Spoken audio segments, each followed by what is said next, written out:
नमस्कार, मैं सुनील कुमार आपका स्वागत करता हूं आपके अपने चैनल क्या ऐसा होता है में। दोस्तों, पितृदोष के बारे में 190 वीडियो के माध्यम से आपको छोटी छोटी बहुत ऐसी जानकारी बता चुका हूं जो आप में से बहुत से लोगों को पता ही नहीं होगी। अगर कोई इंसान आपसे बोल देता था कि आपके ऊपर पितृदोष है तो बस इतना ही पता था आपको कि कुंडली में कुछ इस तरह का दोष होता है। हमने अपनी वीडियो के माध्यम से आपको बताया पितृदोष होता क्या है, इसकी पूजा कहां पर होती है, कितने दिन की पूजा होती है और पूरी जानकारी। जैसे जैसे हम आपको हमारी वीडियो आगे बढ़ते जा रहे हैं, ऐसे हम नई नई जानकारी आपको देते रहे हैं।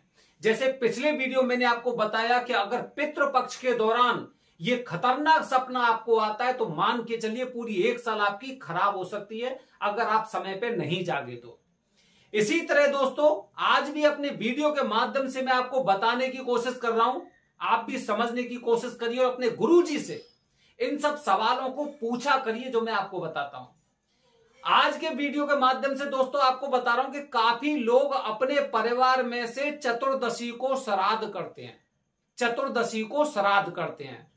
क्या चतुर्दशी को हर कोई इंसान कर सकता है? हर कोई का मतलब जिसकी मृत्यु चतुर्दशी वाले दिन हुई है, क्या वो कर सकता है या नहीं कर सकता? पूछते रहिए लोगों से, अपने धर्म के बारे में जानिए। अन्य ऐसे लोगों की तरह मत बनिए जो केवल किसी से सुनी हुई बातों में विश्वास करके और दूसरे की जान लेने की कोशिश भी कर देते हैं। ऐसे मत बनिए कि किसी ने क्या कहा है वो आपने एकदम आंख बंद करके सुन लिया, कान खोल के सुन लिया, उसके पश्चात आपको उसके दुष्प्रभाव नहीं पता है कि ऐसी चीजें करने से क्या कहीं ऐसा तो नहीं कि आने वाले जीवन में लोगों को और समस्या आ सकती है या फिर किसी विशेष समुदाय के प्रति नफरत भी पैदा हो सकती है। तो ऐसे बनिए, अपने धर्म के बारे में चीजों को जानिए, पुरानी चीजें पढ़िए और अगर कहीं पे विरोधाभास होता है तो उन सब चीजों के लिए चर्चा करिए। इंटरनेट पर सर्च करिए, अपने आसपास के गुरुजी से पूछिए या फिर आपको इंटरनेट के माध्यम से काफी ऐसे फोन नंबर मिल जाते हैं, उनसे चर्चा करिए, बात करिए। क्योंकि ज्ञान जितना हम आपस में बाद में बात करेंगे, सवाल पूछेंगे, उतना बढ़ेगा, कम नहीं होगा। और हो सकता है कि कुछ जो त्रुटियां होती हैं, जो कमियां होती हैं, उनका भी समाधान होता है। ठीक है, तो अपने धर्म के बारे में समझिए दोस्तों। अभी तो जैसे कि बहुत से लोग बताते हैं कि गया जी में मैं पिंडदान करके आया, पितरों का श्राद्ध करके आया, उसके बाद ये पूजा नहीं करते। गलत करते हैं। इन्हें ये नहीं पता है पितृदोष की पूजा, पितरों का श्राद्ध एक ही होता है या अलग अलग होता है, ये नहीं पता है। इन्हें ये नहीं पता जो घर में श्राद्ध करते हैं वो कितनी पीढ़ियों के लिए करते हैं। वो भी हम आने वाले वीडियो बताएंगे कि घर में जो श्राद्ध किया जाता है, जो श्राद्ध करने का अधिकारी होता है, जो पिंडदान तर्पण करने का अधिकारी होता है, वो कितनी पीढ़ियों का श्राद्ध करने का अधिकारी होता है। ऐसा नहीं कि मैं हर प्रकार की पीढ़ी का श्राद्ध करने का अधिकारी हो जाऊं। ठीक है, तो दोस्तों चतुर्दशी बहुत से, जैसे कि पूर्णिमा से लेके अमावस्या तक जिन लोगों की जैसे जैसे मृत्यु होती है उसी के अनुसार ये लोग उस दिन श्राद्ध करते हैं। जैसे उदाहरण के लिए किसी की मृत्यु अगर पूर्णिमा को हुई है या किसी की मृत्यु अगर पंचमी को हुई है तो ये पंचमी में पितृपक्ष के दौरान श्राद्ध करते हैं। लेकिन चतुर्दशी दोस्तों एक खास है, बहुत खास है। चतुर्दशी के नियम भी होते हैं। जैसे कि अगर आप भगवान शिव जी का शिव चालीसा पढ़ेंगे तो उसमें त्रयोदशी, चतुर्दशी, इन सब चीजों का जिक्र होता है। माना जाता है कि चतुर्दशी भगवान शिव जी को बहुत प्रिय है।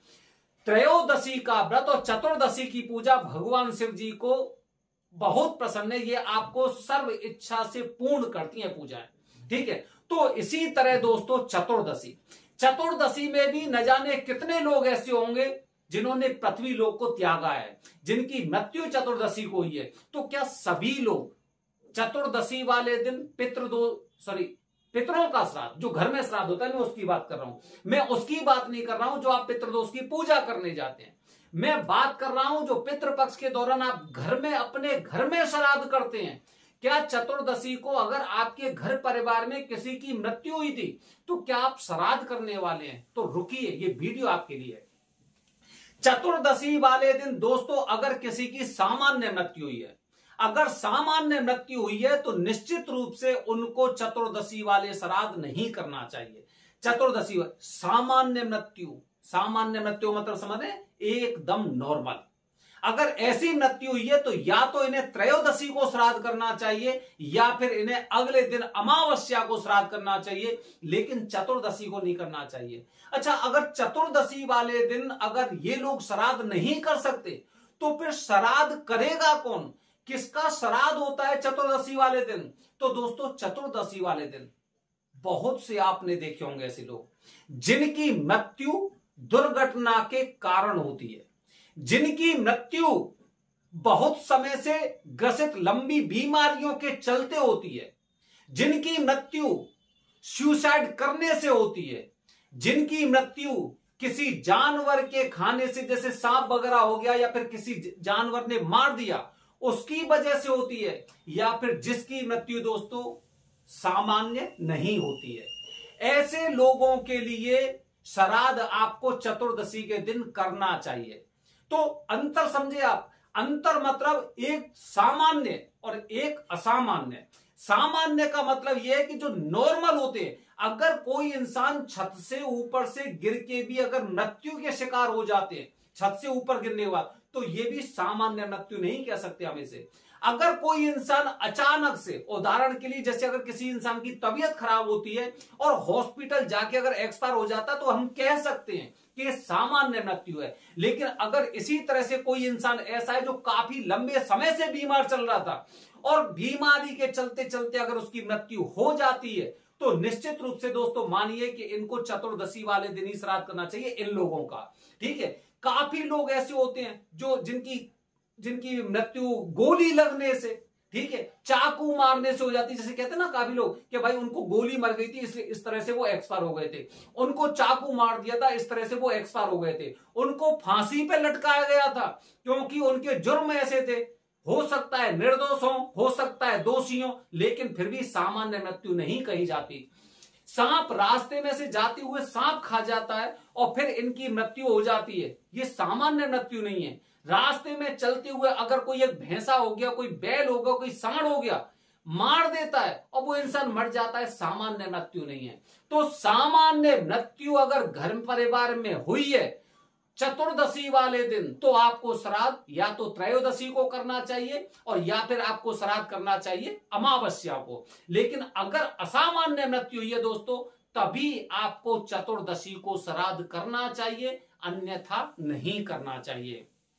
ये आपको समझने वाली बात है। हमारे भारत देश में भी न जाने कितने लोग ऐसे होंगे जिनको ये जानकारी पता नहीं होगी। आने वाली वीडियो में दोस्तों आपको बता रहा हूं, आप में से बहुत से लोग ऐसे होंगे जो किसी महिला का श्राद्ध कभी भी कर देते हैं या फिर उनकी जो पुण्य तिथि है या फिर जो तिथि के अनुसार कर देते हैं, लेकिन इनके लिए भी एक खास तिथि होती है जिस दिन अगर इनकी पूजा की जाती तो मान के चलिए उस परिवार में जितनी भी महिलाएं थी जिनकी स्वागिन मृत्यु हुई थी वो भी इस दिन पूजा करने से, श्राद्ध घर में श्राद्ध करने से प्रसन्न होती हैं। बने रहिए हमारे चैनल के साथ दोस्तों। हर हर महादेव, हरि ओम।